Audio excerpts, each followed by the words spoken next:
ঋণদাতা ও গ্রহীতার প্রতি ইসলামের বিশেষ নির্দেশনা। কর্জে হাসানা বা উত্তম ঋণ অতি পুণ্যময় একটি আমল। এটি মানবতার কল্যাণে বলিষ্ঠ ভূমিকা পালনকারী। ঋণদাতা কোরআন হাদিসের দৃষ্টিতে অতি ভাগ্যবান মানুষ।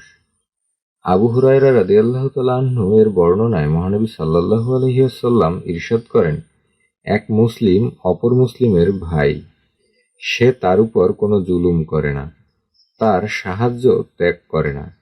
যে তার মুসলিম ভাইয়ের প্রয়োজন পূরণ করে থাকে, আল্লাহ তার প্রয়োজন পূরণ করে থাকেন।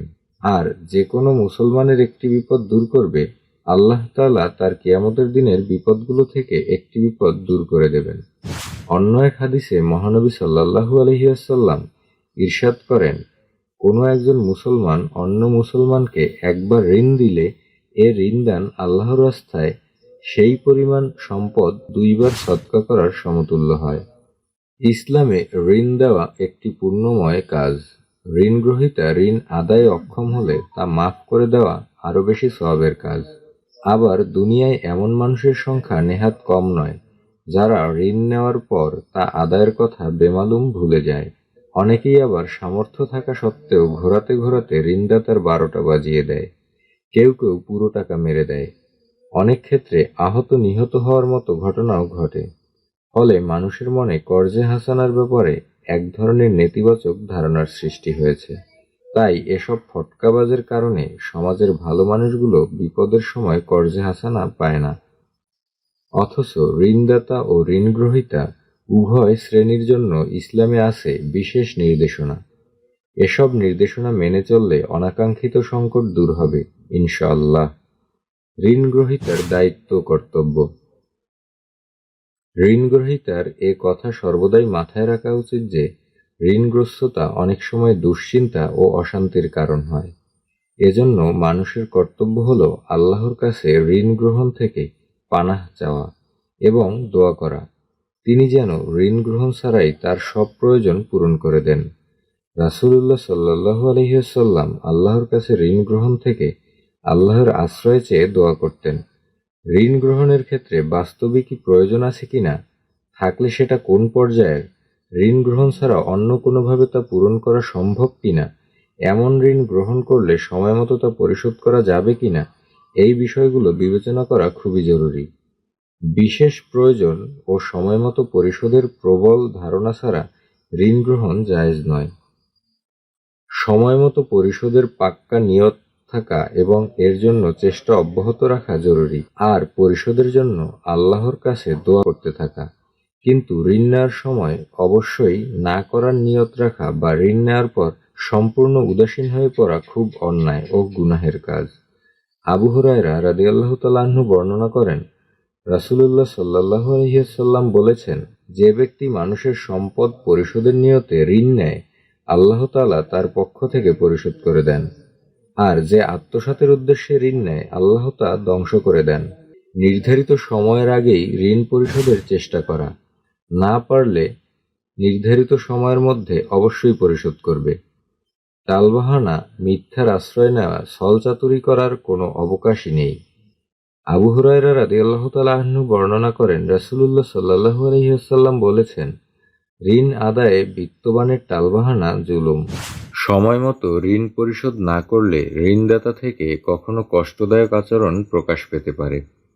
এক্ষেত্রে ধৈর্য ধরা ও পাল্টা জবাব না দেয়া উচিত। কোনো ওজর থাকলে নম্রভাবে বুঝিয়ে বলা উচিত। একবার রাসূলুল্লাহ সাল্লাল্লাহু আলাইহি ওয়াসাল্লাম এক ব্যক্তি থেকে একটি উটনী ঋণ নিয়েছিলেন। সে তা চাইতে এসে কঠোর ব্যবহার করল। তখন উপস্থিত সাহাবারা তার সঙ্গে অনুরূপ ব্যবহার করতে চাইলেন। রাসূলুল্লাহ সাল্লাল্লাহু আলাইহি ওয়াসাল্লাম তাদের বাধা দিয়ে বললেন, তাকে বলতে দাও, পাওনাদারের কিছু বলার অধিকার আছে। ঋণ বান্দার হক, যা পরিশোধ করা জরুরি, অন্যথায় দাতার কাছ থেকে মাফ নিতে হবে। এছাড়া মুক্তির পথ নেই। যত তাড়াতাড়ি সম্ভব ঋণ পরিশোধ করে দেওয়া উত্তম। মৃত্যুর আগে তো অবশ্যই পরিশোধ করতে হবে। পরিশোধের আগেই যদি কারো মৃত্যু এসে যায়, তবে কাউকে ওসিয়ত করে যাওয়া আবশ্যক। আশা করা যায় এতে সে মাপ পাবে। রাসূলুল্লাহ সাল্লাল্লাহু আলাইহি ওয়াসাল্লাম ইরশাদ করেন, ঋণ ছাড়া শহীদের সব গুনাহ মাফ করে দেওয়া হয়। ঋণদাতার দায়িত্ব। ঋণের ক্ষেত্রে ঋণদাতারও কিছু দায়িত্ব ও কর্তব্য আছে। নিম্নে তা উল্লেখ করা হলো। একান্ত ঠেকায় পড়ে কেউ কর্জ চাইলে সামর্থ্য থাকলে ঋণ দেবে, কারণ ঋণ দেওয়া মূলত মুখাপেক্ষীকে সাহায্য করা। এজন্য কোরআন হাদিসে মুখাপেক্ষী ও বিপদগ্রস্তকে সাহায্য করার যে সওয়াব ও ফজিলত বর্ণিত হয়েছে তা এখানেও প্রযোজ্য হবে। সময় মতো ঋণ পরিশোধে ঋণ গ্রহীতা অক্ষম হলে সুযোগ ও সামর্থ্য থাকলে বাস্তব অবস্থা বিবেচনা করে সচ্ছলতা আসা পর্যন্ত সময় দেওয়া বা মাফ করে দেওয়া অনেক বড় সওয়াবের কাজ। রাসূলুল্লাহ সাল্লাল্লাহু আলাইহি সাল্লাম ইরশাদ করেন, যে ব্যক্তি অক্ষমকে সুযোগ দেয় বা আংশিক ঋণ কমিয়ে দেয়, আল্লাহ তাআলা তাকে কিয়ামতের দিন তার আরশের ছায়াতলে জায়গা দেবেন, যেদিন আরশের ছায়া ছাড়া আর কোনো ছায়া থাকবে না। ঋণ তলবের সময় নম্রতা ও ভদ্রতার পরিচয় দেওয়া কর্তব্য। কঠোরতা, গালাগাল, ঝগড়া বিবাদ ইত্যাদি থেকে সম্পূর্ণ বিরত থাকা উচিত। রাসূল সাল্লাল্লাহু আলাইহি ওয়াসাল্লাম ইরশাদ করেন, আল্লাহ ওই ব্যক্তির উপর রহমত নাজিল করুন যে সুহৃদয় যখন বিক্রি করে, যখন ক্রয় করে এবং যখন নিজের হক তলব করে।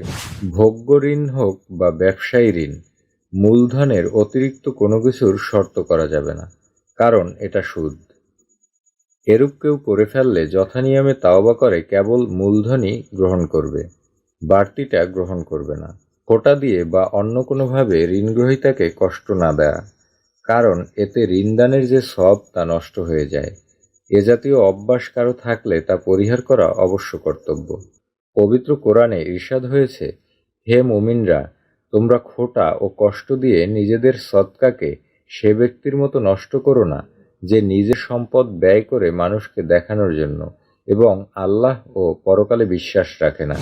সূরা বাকারা আয়াত 264।